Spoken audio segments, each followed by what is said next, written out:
The great Mark Brower is back on the show, and he's on the show in kind of like what I think is, I don't know if it's my favorite version of him, but it might be the most valuable version of him, which is him deep in thought in challenging his own assumptions and kind of like raw on a topic. And by that topic, I mean, he had recently published a newsletter around teammates quitting on him and citing personal safety, a really valuable back and forth with him. So I hope that you enjoy this. And he had just come off of a debate on stage at NARPM Broker Owner talking about aligning incentives with his clients. And this conversation ends up being really about aligning incentives with your team and with your clients. And I think it's a really valuable back and forth with him. So I hope that you enjoy this.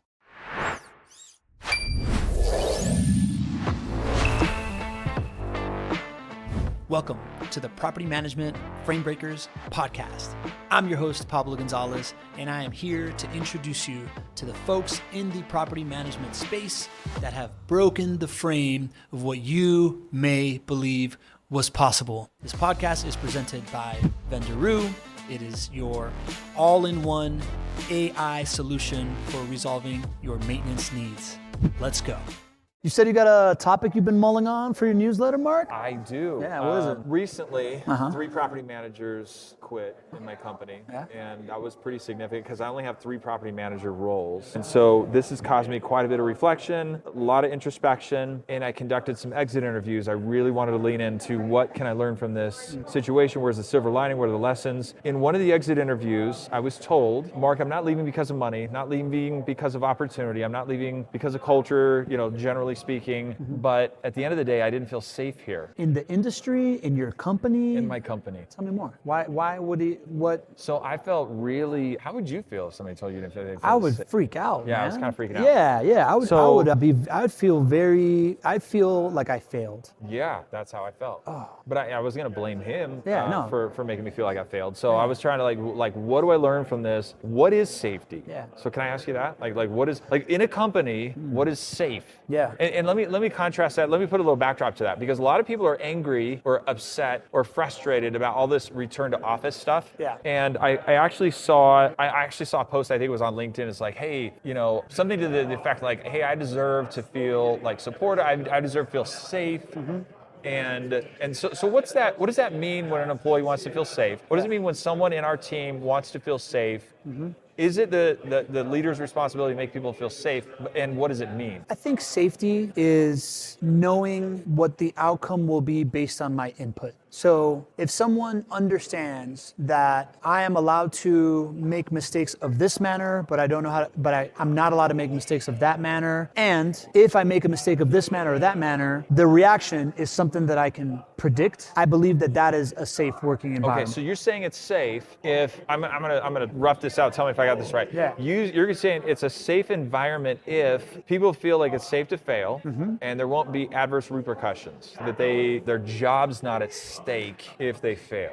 Is that part of it? No, I think people need to understand what the consequences of failure are and feel that the consequence of failure is predictable. So whether it is, I'm allowed to fail forward here, or if I fail, I can expect this, and I'm okay with expecting this if I fail, I'm comfortable taking my own risk. I think it's clarity around the risk reward of them failing is probably safety, is how I would put it. Okay, so this touches on something that's super important to me. I want to have in my company, I want to have a culture of openness, of vulnerability, of maximum learning. I feel like there's these feedback loops in business. Shame on me if I wait for a 1-star review to hit my company's Google My Business page for me to learn that something's wrong.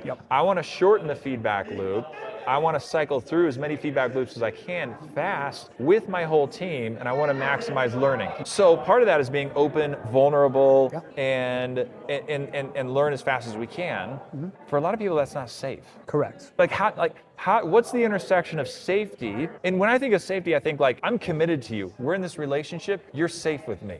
Like, how do I make it safe enough for people to engage in maximum learning speed? Here's another backdrop. In the reality that there is no safety. Correct. And if someone displays enough incompetence, they are going to be exited from my company. Like that is the cloud hanging over everything. Like I want to be open and vulnerable. Mark talks about being open and vulnerable, honest. We're going to learn really fast here, but he's done that before. How is that? How do we get to a place of safety when there's that threat? I think that some people are really going to thrive working for you and other people won't. I would assume that this person's definition of safety is I want a government job and you can never fire me. And you're obviously not that. All right, I'm just making that assumption, right? Like when I'm hearing the problem was with that person, not me. That's because I want to own this. Yeah, well, no, the problem is you for hiring the wrong culture fit, right?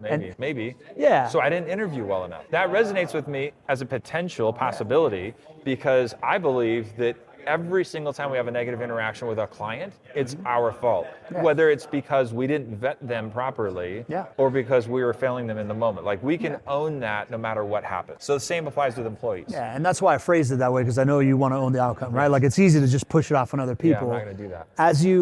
As you were breaking this down, right? Places where you may have failed. Perhaps there wasn't the culture index or whatever. Maybe it is your hiring process. Post hiring process. The ability to have your team understand what the destination is and what the rules of the game to get there, aka mission and core values, and completely and continue to reinforce that as the metric for decision making and ability to identify those that are not thriving under those parameters that you manage out, right? Yeah. So like whether your core values are built into your hiring process, which I assume they are, or how they are, right? Questions you are asking to examine if somebody is able to like do this and thrive under these core values. I feel like hiring is like a ridiculous game of speed dating with like huge risks, right? Yeah. So let me posit this. Maybe in an employment relationship, there is a period of not safe. Yeah. That's maybe like 6 to 18 months. For everybody, because it's so hard for me to test competence and culture fit just in the interview process, and maybe it's not even economically feasible, and maybe inherent in the employment contract, implied, is, hey, you might not be competent enough for this role, and I'm not even going to know that until we're about a year in, and you will get fired if you're not competent enough, and that just feels not safe. I think that that's fair. Isn't that kind of like the same as dating, right? Like, aren't you, when you're dating somebody, you really don't really get to know them until the veneer has gone 6 months later, right? So there is a certain level of risk and romanticism and ideology involved in the first part, and then you move into the honeymoon's over, and you start to go through hardship together, and that's when you really evaluate people. And as a company that's bringing people on, it's a similar relationship, right? Like they're gonna get I would hope that you structure their onboarding as they get the best of you in the first 90 days, and you're gonna get the best of them in the first 90 days, and then from henceforth, the next 90 days will be very, very telling. One of my favorite books is Principles by Ray Dalio, and he, famous hedge fund manager, and he talks about how his whole thing was just this revolving door of like hire, train, test, promote, fire. Yes. And so that sounds so hardcore to me, and that sounds so unsafe to me. Here's another, and maybe we're not hedge fund managers, or maybe that's not what we do. Yeah. So maybe that's not a good analogy, but it is a reference point for me. Here's something else I think about. If my team members are expecting me from the cruel reality of the marketplace, I'm not sure I'm up for that. But here's a thought. Here's a thought exercise. Is it the leader's job? Is it the manager's job? Is it the CEO's job to protect, insulate, put an umbrella over their team so they're shielded from the raging storm? The market is a very cruel place. It is extremely impatient, it is extremely demanding, and it has lots of options, and it grades on a curve. Yeah. So what is my role to be a buffer between the market realities and my team? So where does that land with this whole idea of safety? I don't see your role as a buffer. I see your role is you are the person that is in charge of putting the right person in the right seat of the right bus, right? And you are the navigator of that bus, right? You are the person that lets people in, and you're the driver of the bus, and you also built the bus, right? Yeah. So you're a vertically integrated vehicle provider. And the bus is driving through a tornado right now. Yeah, and guess what? If you're driving through a tornado, you're not gonna hire people with motion sickness, right? You're gonna hire a different kind of person. And the moment that you realize, oh, this person has really bad motion sickness, and by the way, they're super triggered by lightning, and it makes them go crazy, you're gonna get them off that bus. Pablo, my goal, my dream would be, anybody that works with me is like, dude, I am here for maybe at times an uncomfortable journey, because what I get out of that is self-discovery and personal transformation. And no matter what happens with my relationship with Mark at the end of the day, I will be better off for it. That's what I want to bring. Okay. And that's what I want to look for. So what does your hiring process look like? So it's not good enough. I was talking with Lisa Wise, who I respect greatly, an operator in Washington, D.C. And I think Elisa is a brilliant, caring person. And she was telling me about how she's using more assessments in her hiring, not only in her hiring, but in her management after somebody comes on board. And so this opened my eyes a little bit on this idea as like, okay, I need a certain grit and a certain character. However, it's my job, once I bring someone in the team, to understand and adapt my management style to a way that they can best receive it. But there's probably some limits on that too. Sure. Right? Yeah. Because I want to have weekly sessions where it's an all-company meeting for 30 minutes, and we get raw, vulnerable, and honest, and we look at a case that went wrong in our company, and then we set our egos and our sensitivities aside, and we 8x our learning instead of me every single time having to pull somebody into a private room and say, hey, you did this wrong. Like I want to do that 8x. What? So do you have a meeting, do you have a ritual where there's a meeting where that happens? Every Tuesday morning. Every Tuesday morning. Yeah. When you are hiring somebody, before they get hired, are they invited to that meeting? That would be cool, yeah. Maybe I should do JWB that. does that. Really? Yeah, you want to know JWB's hiring process? Absolutely. JWB's hiring process is the first thing somebody has to do is submit an essay of why they are an A player. Not a resume, not anything. Why am I an A player? That's the first step. After that, then it's like, okay, cool, this person accepted, send us the resume, take the behavior, I don't know which behavioral metric they're doing, but then they have, I think it's 3 or 4 different teammates hire them to get 3 or 4 different perspective. Got it. If they make it through that, this is an intense process. Robust, yeah. And then once they make it through that, then they have a shadow day where they come in on a Tuesday because that's their Tuesday morning meeting. Nice. That is the center of their culture. So they see the Tuesday morning meeting and they see exactly how this operates. And then they get to do their job while somebody shadows them. Like it's a trial 1-day run of somebody shadowing you. And then after that, they hire, man. Wow. So at that point, they've been exposed to, you have multiple points of input of, is this person a culture fit? That isn't just you, right? That can be weighted. They have, they have pre-qualified people that self-identify as A players and can actually communicate why and really believe it. Yeah. So I could see That's you. Really cool.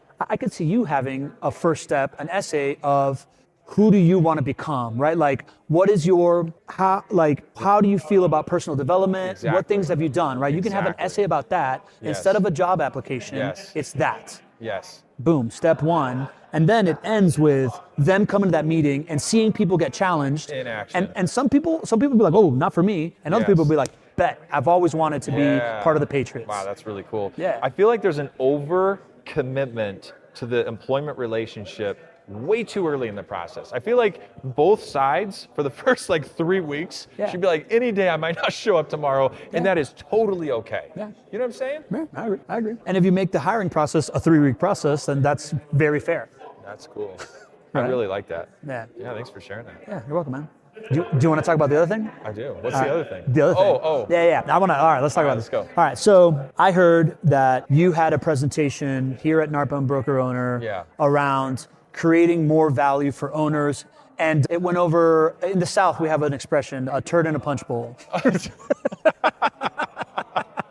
I heard not everybody was a fan. Tell me what you were communicating and what you felt people missed there. Wow, that's an interesting way to ask the question. Let me see how I can proceed.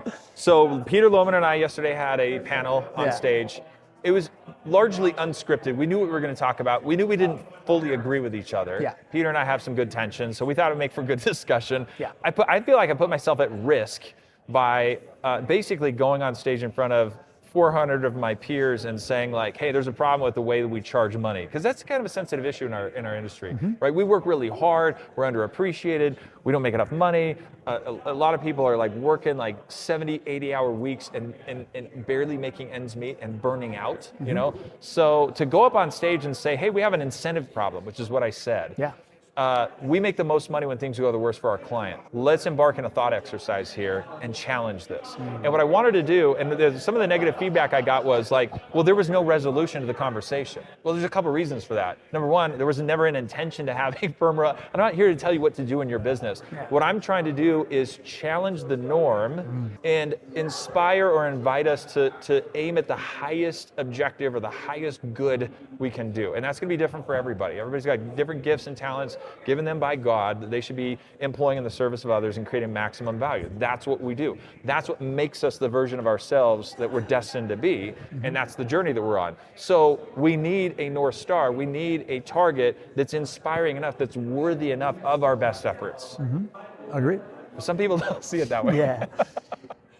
You speak really well about this idea of serving with your superpower. And I think at the core of what you were trying to communicate, from the way that I understand it, I wasn't there, is you believe that we need better aligned incentives, and let's have a thought exercise on how we align incentives with our clients. Absolutely. The fact that we make 50% of our revenue from tenant placement fees, which means that we make 50% of our revenue from the worst moment for a residential property investor, means that right after they lose, you are, whether or not you are full of integrity, you're still misaligned. It doesn't. Yeah. Don't tell me you're full of integrity. Show me how your pricing structure validates and supports the integrity that should exist in this very important fiduciary duty, which, by the way, is much more important than a special agency relationship. It's a general agency relationship. Here's partnership.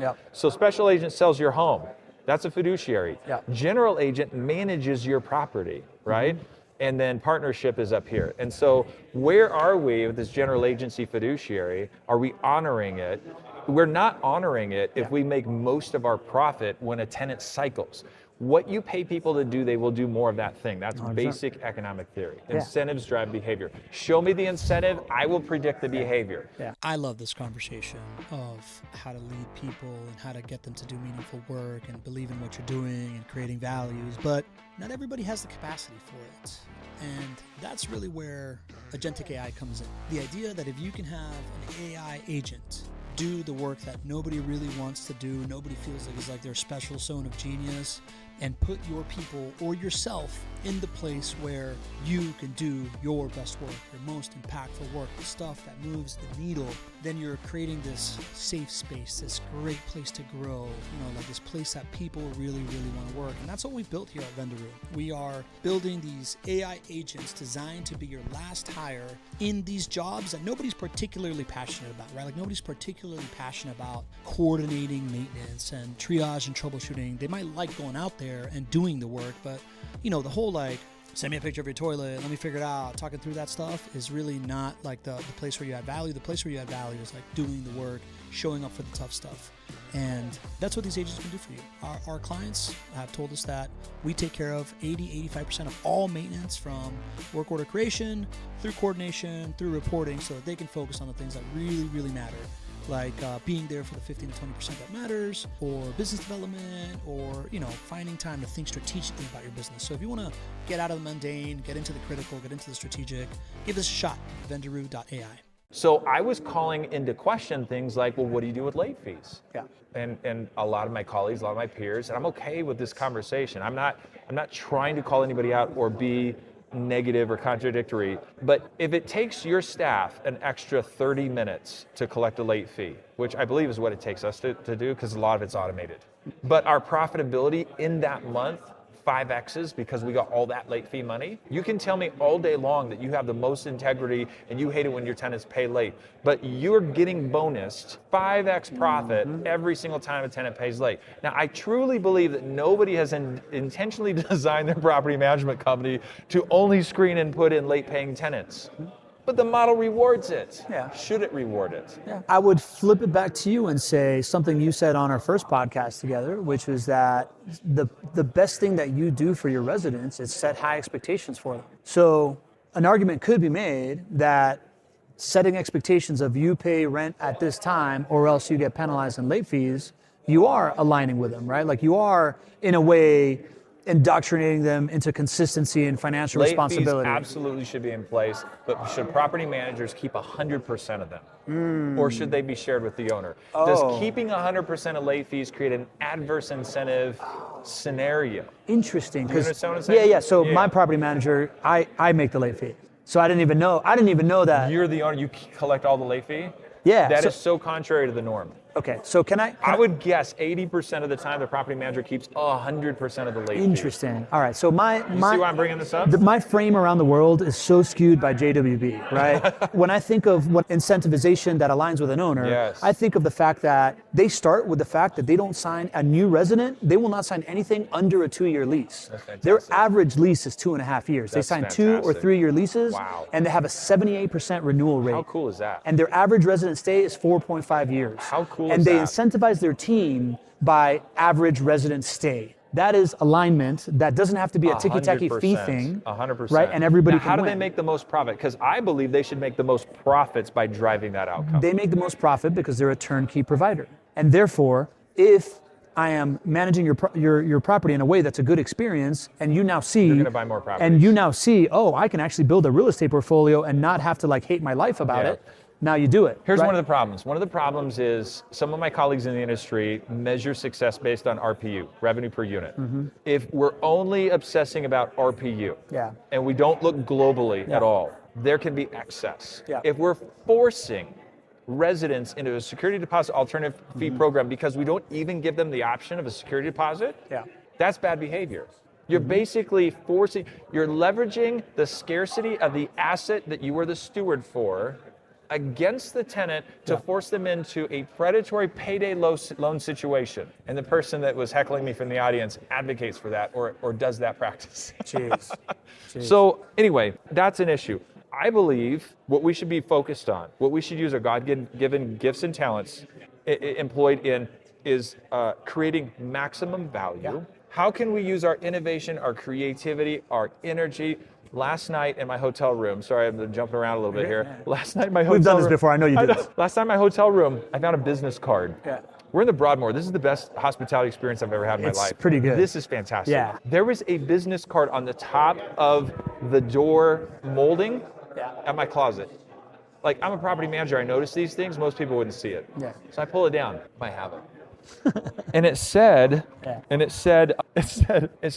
if you write, it was a landscape company, if you write a positive review about my business, I will Venmo you $10. But let's not lie, because we don't want Google to get, it said this, we don't want Google to get mad at us for lying. So say something like, they're really hardworking, and these are all true, and you don't actually have to be a customer or ever have to have experienced our service in order to write these things. And if I really love your review, I'll send you $15. Gross. Super gross. Gross. Super gross. So here's the thing. It makes me, it's so frustrating to see people, capable, intelligent people, using their initiative, their creativity, their innovation towards scraping whatever value they can from doing nothing more or doing less. Arbitraging value instead of creating value. Look, when we adopt an abundance long-term partnership mindset, the pie grows so big that wherever that slice between us and the other person lands, it's in this zone of abundance. And we both get a surplus. But that only comes when you get obsessed about doing your very best and creating the most value you possibly can. Yes, but most people are just not built that way, right? Like, I don't think that's baloney. We're all built that way. Most people have not been exposed to the lessons in life that teach you to win that way. I feel like most people don't have the courage and the confidence to pursue that path, and instead feel like life is happening to me.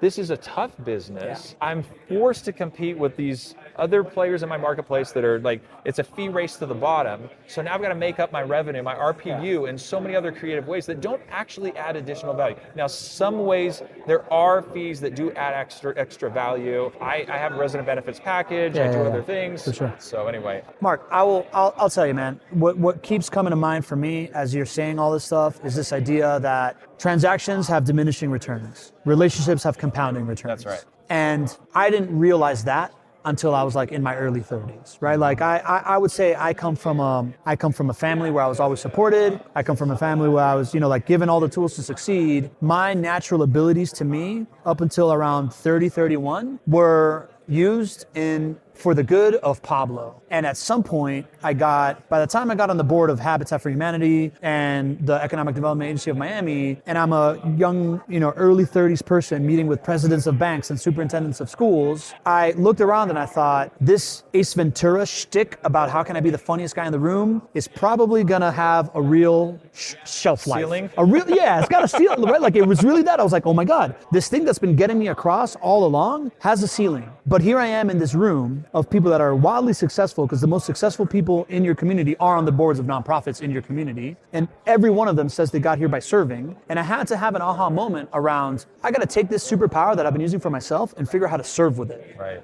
And that's when everything changed for me. But it wasn't natural. I had to have an aha moment of like, oh my God, my stuff isn't working anymore. I'm reaching these ceilings, and the pain of the ceiling had to be bigger than the, ease of like how easy it is for me to just walk into another room and make somebody else laugh and think I'm funny. Right. And I think everybody has to go through that. I don't think that we know this innately. There isn't like an institutionalized way of teaching this stuff. The world has taught us that we win by taking from others' plates. That is the history of humanity. Yes. And now, and this is why I'm so high on the internet. I think the internet is human consciousness in the most tangible form possible. And as we mature through the internet, we will get to these truths that no, this is the way you win. You win through abundance. You win through value creation. It's second order and third order consequences. When we're young, we believe we only see first order consequences. I have to take, I have to strive, I have to, if somebody wins, I lose. Eventually we learn that there's a second order consequence, there's a third order consequence to all of our behavior. And the more we enroll our gifts in the service of others, without a direct line sight to profitability and personal gain, we have a compounding effect. It's a beautiful thing. Agreed 100%. But it needs to be learned at some point. Yeah. And I find that people that have had traumatic experiences have a harder time learning that stuff. Interesting. Right? And I say that with direct correlation to the heckler in the audience. I believe that the heckler in an audience is generally someone hurting. And they want to heckle because they have been hurt, so they want to hurt others. Yeah. And until they get to that moment where they realize that hurting others isn't going to help them, what's going to help them is helping others, then that flip switches. But until then, there's something that happens in the brain that gives you that sensation of like, oh, well, I'm winning here. Relevant. And until you uncover that, you're going to be doing that. So I want to share this maybe in closing. I don't know if we're getting close. It feels like we're getting close. Yeah. I believe that we are on the precipice of the greatest era of property management ever. I think that it's not the truth that we're a mature industry that has arrived and that we're commoditized and that we just have to get more creative with fee extraction in order to be profitable. And damn it, we deserve it, right? Because we all work really hard. Not the case. There is so much upside potential right in front of us because of AI, because of strategic wealth building partnerships, asset management. The great generational wealth transfer. There is so much coming that smart entrepreneurs in our space right now that dare to aim for the highest calling within them will find unbounded value creation possibilities. That those with a limited mindset that are just intent on assuming that we've already arrived and that this is all it is and I better get the biggest take I can get, they're never gonna see that. Those people are gonna be blockbuster in 5 years. Right now, as you know me, man, I am obsessed with category design and category creation. And the law of category is that new categories beget other categories. And categories get created when there's context shifts, because context shifts create new missings that are either a new problem that didn't exist or a new solution to an old problem that you used to always have to deal with. And that drives the reason why for innovation right now. And once that starts happening, it starts to it's no longer a game of competition. We are not in the cola business, right? Like nobody's gonna create a brand new Coca-Cola. But what we are right now is in the business of solving problems. And the problems are around the biggest issues facing us right now. The affordability crisis, the intergenerational wealth transfer and what's gonna happen when millennials inherit baby boomers' money, and AI coming into the space and changing the tooling. So we are going right now into the quintessential abundant era for those that are Absolutely. building something that is, where am I in what the future going to look like, and how do I build from there, as opposed to what did the past look like and how can I hold on to it. I could not agree with you more, man. Don't be so short-sighted to think that maximizing your RPU is the end game. Adopt an abundance mentality and strive for that 10 to 20x value creation. It's out there. I think AI is going to make it so you're thinking like your RPE, revenue per employee, is going to freaking skyrocket. Absolutely. Your ability to grow without growing headcount is here. Yes. Right? So instead of trying to like rob from Peter to pay Paul, why don't you just figure out how to like add more value creation to what you're doing, and you're not having to like maximize revenue per unit. You're able to really just like multiple orders of magnitude Value multiply creation. your creation, your productivity, your value creation, your way to solve problems. That is the way. But you have to start to dare to believe that there's a blue ocean. There's multiple blue oceans that are untapped, that your skills and your talents, if enrolled with the right philosophy and mindset, you have access to. And you don't know what they are yet, and it's the greatest journey you'll ever go on.